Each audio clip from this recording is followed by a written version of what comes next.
పోసాని కృష్ణమురళి గారు అరెస్ట్ అయిన తర్వాత ఆయన మీద పెట్టినటువంటి కేసులన్నీ కూడా మురళి గారి మీద పెట్టాల్సినటువంటి కేసులు కాదని సాక్షాత్తు అడిషనల్ అడ్వకేట్ జనరల్గా ఉండినటువంటి పొన్నవేలు సుధాకర్ రెడ్డి గారు మొన్న కోర్టులోనే చాలా స్పష్టంగా చెప్పటం జరిగింది.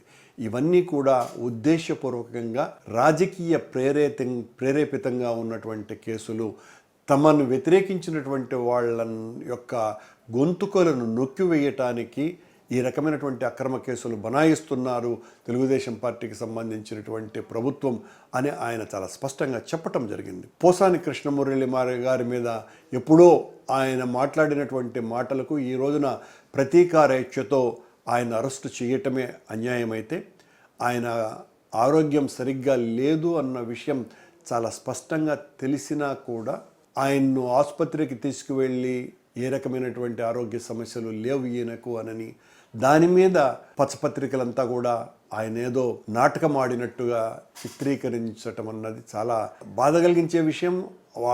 అలా రాసినటువంటి వాళ్ళు సిగ్గుపడాల్సినటువంటి విషయం. అదే మీకు జరిగితే, మీ గురించి వేరే వాళ్ళు అలా మాట్లాడితే, అలా రాస్తే ఎంత మనసుకు నొచ్చుకుంటుందో మీకు తెలియంది కాదు. ఒక బాధితుడు తనకు ఆరోగ్యం బాగాలేదు అని ఆసుపత్రికి పోతే, ఆసుపత్రికి పోయినంత మాత్రాన ఆయన ఏమన్నా విడుదల చేస్తారా?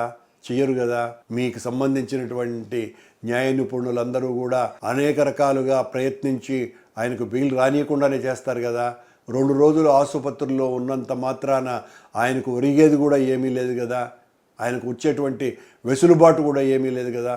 నిజంగానే ఆరోగ్య సమస్యలు ఉన్నాయి కాబట్టే ఆయన తన ఆరోగ్యాన్ని సరిగ్గా చూసుకోవటం కోసమని ఆసుపత్రికి వెళితే దాని మీద ఈ రకంగా మాట్లాడడం అన్నది ఏమాత్రం కూడా క్షంతవ్యం కాదని తెలియజేస్తున్నాను.